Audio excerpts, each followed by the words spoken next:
जी नहीं, जिस हिसाब से पैनिक हुआ है सिचुएशन, जिस हिसाब से शूट एट साइट का ऑर्डर दिया गया, मैं तो उसके हवाले से सवाल पूछ रहा था। इरशाद साहब कुछ कहना चाह रहे हो, देखिए उसके बाद रॉबिन सचदेव और देखिए मैं सर देखिए आपके पास आ रहा हूँ। मैं हमेशा ये कहता हूँ कि पत्थर अपनी जगह पे उसकी इज्जत होती है, अगर जगह जगह गिरे तो पैरों में आता है। हम लोग जो पठान लोग हैं, जहाँ खड़े हो जाए वहीं जिंदगी गुजार देते हैं, और जिंदगी और मौत अल्लाह के हाथ में है। मैं ये कहता हूँ हम डरते नहीं है। और दूसरा ये है कि पीटीआई से कोई खौफ ज्यादा नहीं। पीटीआई के, मैं बार बार आपके चैनल पे कह रहा हूँ, पीटीआई के लोग भी हमारे ही बच्चे हैं, हमारे बहन भाई हैं, हमारे ही लोग हैं, कोई बाहर से आए हुए नहीं है। तो उनको जब अक्ल और शऊर है, जिनको वो लोग समझ आ गई है, जिनको वो हुकूमत के साथ है, मुल्क के साथ है, मुल्क के इदारों के साथ है। दूसरी बात यह है कि जो कुछ ये हो रहा है इस वक्त, वाकई अब इस्लामाबाद को देखिए, इस्लामाबाद को बंदी बनाया हुआ है। पिछले 4 रोज से मेरे स्कूल, मेरे कॉलेज, मेरे तमाम कारोबार बंद पड़ा हुआ है। क्या ख्याल है कि लोग खुश हैं इससे? ऐसा नहीं है। पूरा पंजाब बंद पड़ा हुआ है। एक सूबे की हुकूमत इनको मिली है। अगर ये गंडासापुर साहब चाहते तो अपने सूबे में काम करते, वहां के लोगों की तरक्की के लिए काम करते, उनको मजबूत करते, अपने शहर को अच्छा बनाते, केपीके को अच्छा बनाते। लेकिन क्योंकि उन्होंने अच्छा बनाने के लिए तो नहीं ये आए हैं, प्रोटेस्ट तो तो आज पाकिस्तान को मजबूत करने के लिए, यही तो कह रहे हैं पीटीआई के समर्थक।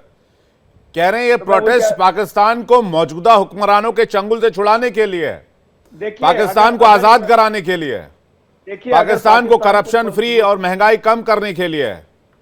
देखें, इनको पाकिस्तान की पूरे की हुकूमत दी गई थी। पीटीआई को 3 साल इन्होंने तबाही की तरफ लेकर के गए पाकिस्तान को।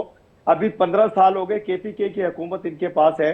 केपीके में मैं जाता हूँ, केपीके में हैरानी होती है कि जैसे किसी गांव में आगे, वरना तो उसको तो इतना एडवांस होना चाहिए। हम्म। जितना प्यार करने वाले मेरे पठान भाई हैं, जितना प्यार करने वाले पख्तून है पाकिस्तान से, पूरी दुनिया, मैं तो कहता हूँ कि ताकतवर कौम है एक। आपके आपके यहाँ सिख मजबूत है जिनसे आप डरते हैं।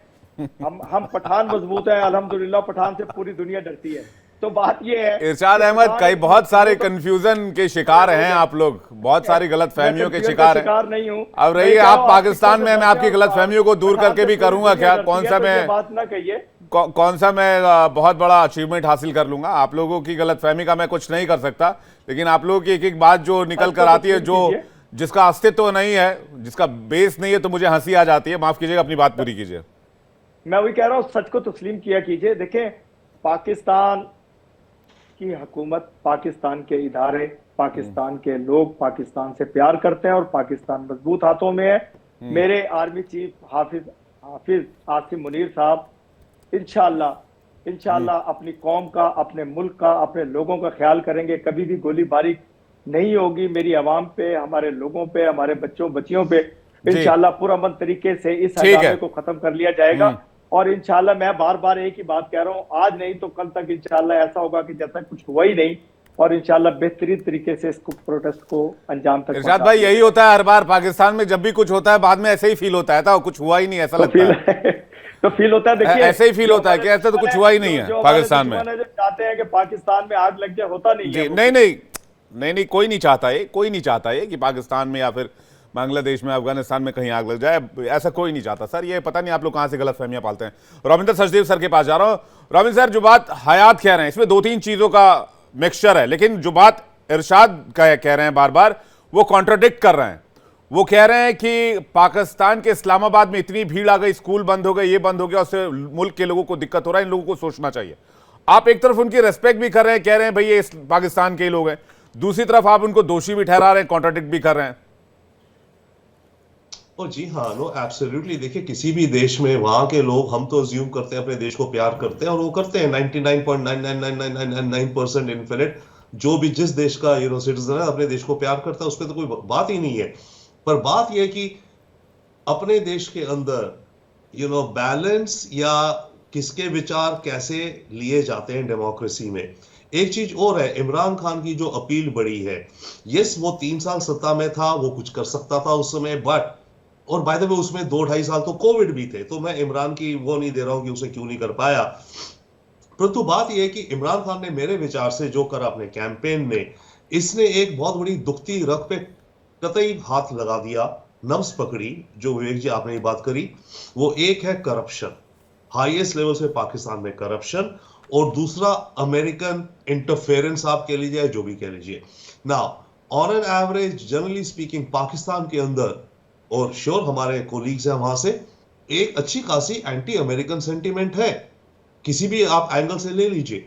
तो इमरान खान ने एक तो एंटी अमेरिकन सेंटिमेंट को स्टॉप किया, और दूसरा उसे लिंक कर दिया कि अमेरिकन जो पावर्स हैं जो हमें इन्फ्लुएंस करती हैं, उनके साथ हमारी आर्मी के एलीट और पॉलिटिकल एलीट मिले हुए और करप्शन के पैसे कमा रहे हैं। एंड आई थिंक इन दोनों चीजों में कोई शायद ज्यादा डाउट नहीं है, ये असलियत है कि ये दोनों चीजें हैं। और इस बात को लेकर के जो इमरान खान ने ज्यादा जोर शोर से बात करी, आई थिंक उसके चलते पाकिस्तान की अवाम और उसके ऊपर फिर इकोनॉमिक इश्यूज और डेमोक्रेसी में जो इनको सीट्स मिल रही थी वो सारा इनकी पार्टी को जिस तरह से इनकी रीढ़ की हड्डी तोड़ी गई, इनकी ऑर्गेनाइजेशन के लोगों को अरेस्ट किया गया, इनके जो सीनियर लीडर्स थे उनको या तो अपेरेंटली थ्रेटन किया गया या उन्होंने पॉलिटिक्स ही छोड़ दी, जो भी कुछ हुआ, इसके चलते सारा जो रहा, पाकिस्तान में जो आवाज है एक तबके की, बहुत बड़े तबके की, वो मेरे ख्याल से पाकिस्तान की डेमोक्रेसी में अब्सॉर्ब नहीं हो पाई अभी तक। और वो अब ऐसा हो गया कि वो जो लोग हैं जो पीटीआई के सपोर्टर्स हैं, श्योर हर एक में कहा जाता है कि आतंकी भी इन्वॉल्व है, फेयर इनफ, 10,000 में हो सकता है 10 आतंकी होंगे, आप उनको जैसे तैसे देखिए, परंतु ये मेजॉरिटी ओपिनियन उभरता दिखता है। और इससे कैसे डील करेगी पाकिस्तान की सरकार, ऑनेस्टली हमें या मुझे नहीं दिखता। एंड सेकेंडली, इसी तरह चलता रहेगा, ओके मानिए आज शाम को मामला बंद हो गया, पर यह बात थोड़ी है कि जो रूट कॉज, जो रूट प्रॉब्लम चल रही है वो खत्म हो जाएगी। 10 दिन बाद, महीने बाद फिर ऐसी होगा, 3 महीने बाद ऐसी होगा। पाकिस्तान अनफॉर्चुनेटली जिस रास्ते पर है, इन्हें कुछ अलग नया करना पड़ेगा अपनी इकोनॉमी को भी इंप्रूव करने के लिए। आईएमएफ से ठीक है लोन लेंगे, उसको पे नहीं कर पाएंगे, टैक्सेस और बढ़ाएंगे। अभी हमारे कोलीग्स ही कह रहे हैं कि टैक्सेस बढ़ रहे हैं, लोग परेशान हैं उससे, वो भी कंबाइन हो रहा है। यूएई एंड सऊदी अरेबिया कब तक इनके साथ आएंगे, और अब वो क्लियरली क्लेम कर रहे हैं कि हमें आप एसेट्स दो। फॉर एग्जांपल दुबई पोर्ट में कह रहा हूं, कराची पोर्ट, राइट। पाकिस्तान की कैबिनेट ने अभी 1 साल पहले अपनी मीटिंग में अप्रूव किया कि इनका जो पाकिस्तान रेडियो है, उसकी बड़ी सारी बिल्डिंग्स और लैंड है देश भर में, उन सबको हाइपोथिकेट कर दो। 2004 या 6 से इनके फाइनेंस मिनिस्टर, में नाम भूल रहा हूं, उन्होंने फॉर्मूला बना लिया कि पाकिस्तान को जो पैसा रेस करने का मेथड, कि जो पब्लिक एसेट्स है, इनकी जो टॉल रोड्स है, सारी की सारी एक जमाने में, दूसरे जमाने में किसी लोन के खिलाफ हाइपोथिकेटेड है। इनके जो एयरपोर्ट्स है, इस्लामाबाद, लाहौर एयरपोर्ट एटसेट्रा, अभी कौन कितना आई डोंट नो, बट सबको एक तरह से गिरवी रख करके लोन को आगे बढ़ा रहे हैं। तो अब एक वक्त आएगा जबकि इनके जो लेंडर्स हैं वो कहेंगे हमें ये एसेट आप दो, नहीं तो मेरा लोन वापस करो। और ऐसे में पाकिस्तान की बीट इनकी स्टेट टेलीकॉम कंपनी या पाकिस्तान का स्टेट बैंक, उसके पोर्शंस इन्हें फॉरेनर्स को डाइवेस्ट करने पड़ेंगे, परंतु तब भी पाकिस्तान की प्रॉब्लम सॉल्व नहीं होगी। और मुझे लगता है कि ये जो तस्वीर है, ये इन्हीं वजहों से है। तो क्या मौजूदा सरकार इसको एंटीसिपेट नहीं कर पाई या लंबे समय से इसको दबाती रही? संजय मिश्र सर के पास जा रहा हूं, क्या एंटीसिपेशन ठीक तरीके से नहीं हो पाया सर, या बहुत दिन तक दबाने की वजह से ये हालात अब और बड़े विकराल हो गए? जो कह रहे थे इरशाद भाई थोड़ी देर पहले कि भाई मई वाले हालात नहीं बनेंगे, मई वाले हालात नहीं बनेंगे, वो उस वक्त दबाया गया, इसलिए ये आज 26 नवंबर की तस्वीर सामने है। देखिए, साफ है, ना तो ये एंटीसिपेट कर पाए थे, इन्होंने शायद सोचा नहीं था कि इस तौर पे ये भीड़ एकत्रित हो जाएगी, और दूसरा इनको दबाया तो गया था, कोई डाउट ही नहीं है।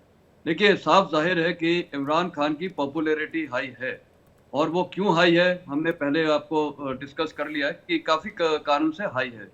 और जो ये बता रहे हैं ये मिस्टर इरशाद के खैबर पख्तूनवा में, वहाँ पर उनकी गवर्नमेंट 15 साल से और कुछ नहीं कर पाई है, मेरे ख्याल तो उनकी पॉपुलैरिटी वहाँ इतनी है, और मैक्सिमम जो प्रोटेस्टर्स हैं मेरे को लगता है वो खैबर पख्तूनवा के इलाके से ही आए हैं। वहाँ पर जो एक सेटिस्फैक्शन है लोगों के अंदर, वो काफ़ी हाई है। स्कूल्स अच्छे खोले गए हैं, हॉस्पिटल्स वगैरह, उस पर काफ़ी जोर दिया गया है।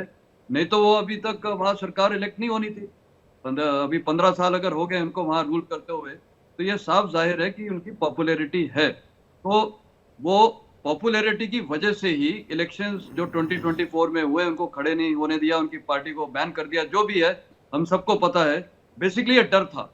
अगर ये मेरे ख्याल डेमोक्रेटिक तरीके से उस पार्टी को भी खड़े होने दिया जाता और फेयर एंड फ्री इलेक्शंस होते, तो मेरे ख्याल स्थिति कुछ और होती।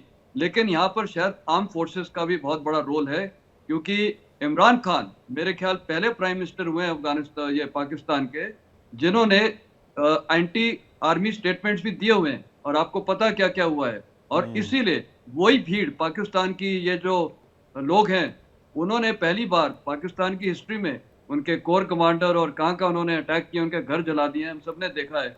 तो ये क्यों हुआ है? कुछ पॉपुलैरिटी है, और साफ जाहिर है कि जो आर्मी का सपोर्ट है, देखिए वहाँ किंग मेकर्स हैं, जो डिसीजन मेकर्स हैं, हमेशा पाकिस्तानी आर्मी मानी जाती है। तो ये जाहिर है कि पाकिस्तान आर्मी का सपोर्ट मेरे ख्याल जो प्रेजेंट हुकूमत की तरफ था, और इसीलिए वो डर से इन्होंने उनको दबाया गया, और वो दबाने का रिजल्ट आज आ रहा है, और एंटीसिपेट भी शायद नहीं किया था। और अगर आज की तारीख में अगर ये फायरिंग होती है और भीड़ को बहुत गलत तरीके से हैंडल किया जाता है, तो मेरे ख्याल सिचुएशन और खराब हो जाएगी। इनकी ऑप्टिमिज्म मैं मानता हूं, और ये तो मैं पहली बार सुन रहा हूं जो आपने भी बोला कि भीड़ में हम आइडेंटिफाई कर लेंगे। अगर आइडेंटिफाई किए होते, एंटीसिपेट किए होते, तो ये भीड़ ही नहीं एकत्रित होती। अगर मान लो 10 लोग भी हैं या 20 लोग हैं या 100 लोग हैं, उनको कैसे इतने लोग आ गए, और वो लोग कोई बेवकूफ नहीं है तो यहाँ पर इतने भारी तादाद में आ गए। तो ये एंटी एस्टैब्लिशमेंट हाई सेंटीमेंट है, जिसको पाकिस्तान एक सवाल जी, और पाकिस्तान की आम मिस्टर सर एक सवाल और जल्दी से आपसे लेना चाहेंगे, उसके बाद इरशाद जी के पास जाऊंगा। शूट एट साइट का जो ऑर्डर दिया गया आर्मी को कि उपद्रवियों को देखते ही गोली मार दिया जाए, एक आर्मी क्या अपने ही लोगों के ऊपर बंदूक तान सकती है, अपने लोगों के ऊपर कार्रवाई कर सकती है? नहीं, बिल्कुल कोई भी डिसिप्लिन आर्म फोर्सेस नहीं करती, और मेरे को लगता है कि जो मिस्टर इरशाद भी बोल रहे हैं कि ये शायद उनकी आर्मी नहीं करेगी, मैं भी शायद मानता हूँ शायद ना करे। इसमें हो सकता है पुलिस या जो इनके रेंजर्स हैं वो करें, लेकिन सेना अगर इसमें शूट एट साइट ऑर्डर में शामिल हो गई तो ये तो सेना के भी खिलाफ जाएगा। तो मेरे को लगता है कि शायद पाकिस्तान की सेना शूट एट साइट ऑर्डर्स में शामिल नहीं होगी। पुलिस वगैरह कर सकती है, लेकिन अगर वो भी करती है तो सिचुएशन स्पाइरल आउट होती है, आउट ऑफ कंट्रोल। आपने एक बड़ा इंपॉर्टेंट यहां पर टॉपिक उठाया कि इमरान खान जो हैं वो पाकिस्तानी आर्मी के अगेंस्ट लगातार बयान देते रहे, और मई में हमने देखा कि पाकिस्तानी आर्मी एस्टेब्लिशमेंट के और कोर कमांडर्स के घर पर हमला हुआ। तो क्या ये पीटीआई की जंग आर्मी वर्सेस पीटीआई है, इमरान खान समर्थक वर्सेस आर्मी हो गई है? इरशाद जी ये सवाल आपके लिए।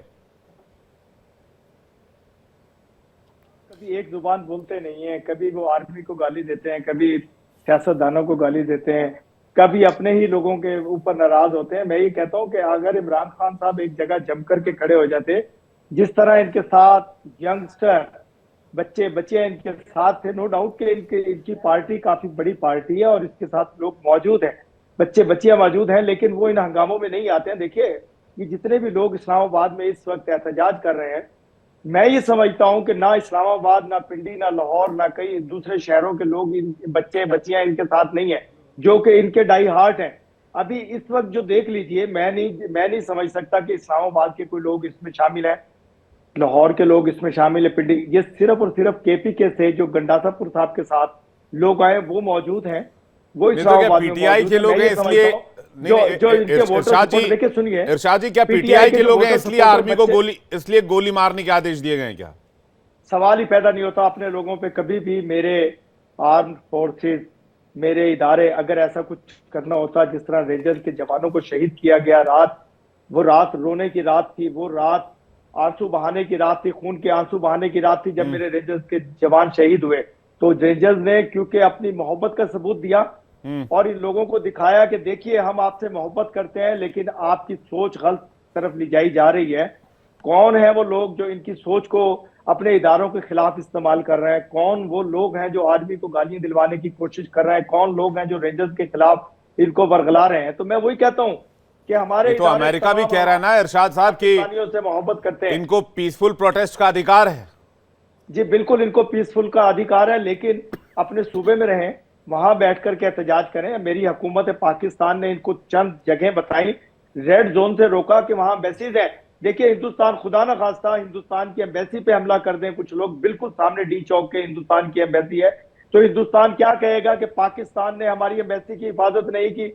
अमेरिका की एम्बेसी बिल्कुल सामने है, तो उसको रेड जोन से उन्हें रोका जा रहा है, उन्हें जगह दी जा रही है कि यहाँ बैठ करके अपना एहतजाज रिकॉर्ड कराइए। लेकिन इन लोगों की टेंशन कुछ और है। ये जी। लोग चाहते ये हैं कि लोग भाग जाए मुल्क छोड़ करके पाकिस्तान से, पाकिस्तान के जो मेहमान हैं एम्बेसडर वो मुल्क छोड़ करके चले जाए, जो इदारे जो हमारे लिए काम कर रहे हैं, जो लोग देखिए आपकी foreigners सरकार है, हैं, आप जो इन मामलों की हिंदुस्तान जांच के करा महसूस सकते हैं, इन लोग हैं, मामलों वो की। हिंदुस्तान वापस चले अब वो जाएं। जांच कितने क्या फ्री और आप- फेयर होंगे इस पर भी सवाल रहेगा, लेकिन इरशाद जी आपने अपना कीमती वक्त दिया, हमें बहुत बहुत धन्यवाद।